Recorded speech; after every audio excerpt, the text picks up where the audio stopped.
আসসালামু আলাইকুম প্রিয় বন্ধুগণ। আপনারা নিশ্চয়ই জানেন যে সম্প্রতি মিয়ানমারে জাতীয় নির্বাচন অনুষ্ঠিত হয়েছে। তবে এই নির্বাচনে আরাকানবাসীর কোনো মুক্তি মিলছে না।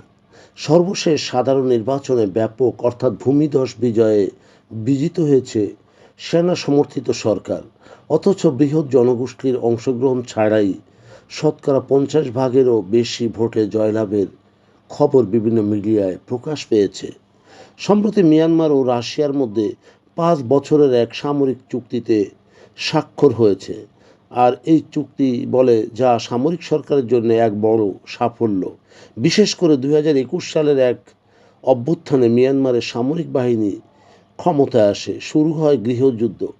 রাশিয়ার পাশাপাশি চীনেরও সমর্থন অর্জন করে মিয়ানমার সামরিক সরকার। রুশ সরবরাহকৃত বিমান দ্বারা বিদ্রোহী গোষ্ঠীর উপর উপর্যুপরি হামলায় সাফল্য লাভ করছে সামরিক সরকার। শুধু তাই নয়, বেসামরিক সাধারণ মানুষজনও রেহাই পাচ্ছে না সেই বিমান হামলা থেকে। রুশ সংবাদ সংস্থা তাস জানিয়েছে যে সোমবার ক্রেমলিনের শীর্ষ নিরাপত্তা কর্মকর্তা সের্গেই শুইগুরের মিয়ানমার সফরের পরই 2030 সাল পর্যন্ত এই সামরিক চুক্তি স্বাক্ষরিত হয়। প্রতিরক্ষা সহযোগিতা বৃদ্ধি শীর্ষক এই চুক্তির আড়ালে আসলে কী রয়েছে সেটি বিশদভাবে প্রকাশ করেনি। মিয়ানমারের সামরিক সরকারের সামরিক বহরে ব্যাপকভাবে রুশ যুদ্ধবিমান ব্যবহার করা হয়। বিশেষ করে মিয়ানমার ইউক্রেন আক্রমণেও রাশিয়াকে সহায়তায় স্থানীয়ভাবে উৎপাদিত বিভিন্ন সামরিক সরঞ্জাম পাঠিয়েছে।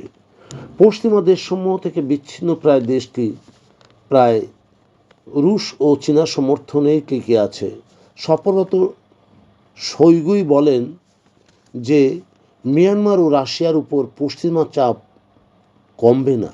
সম্প্রতি নির্বাচনের পর মিয়ানমার সরকার শান্তির বাতাবরণ সৃষ্টি করছে বলে মিডিয়াকে জানান দিচ্ছে। এর আগে সর্বশেষ নির্বাচন হয়েছিল 2020 সালে।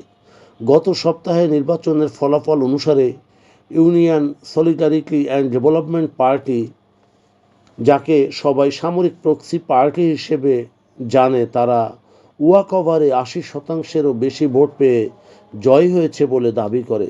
তবে বিদ্রোহী গোষ্ঠীগুলি মনে করে সশস্ত্র বাহিনীর শাসনকে পাকাপোক্ত করার উদ্দেশ্যেই এই ভোট অনুষ্ঠিত হয়েছে, যা একটি অবৈধ অনুশীলন হিসেবে গণ্য করা হয়। প্রিয় বন্ধুগণ, যদি আমাদের এই তথ্য গল্প আপনার ভালো লাগে তাহলে লাইক এবং শেয়ার দিন, এবং আজ আমাদের সঙ্গে থাকার জন্য ধন্যবাদ। আমাদের ফলো দিন এবং সাবস্ক্রাইব করুন।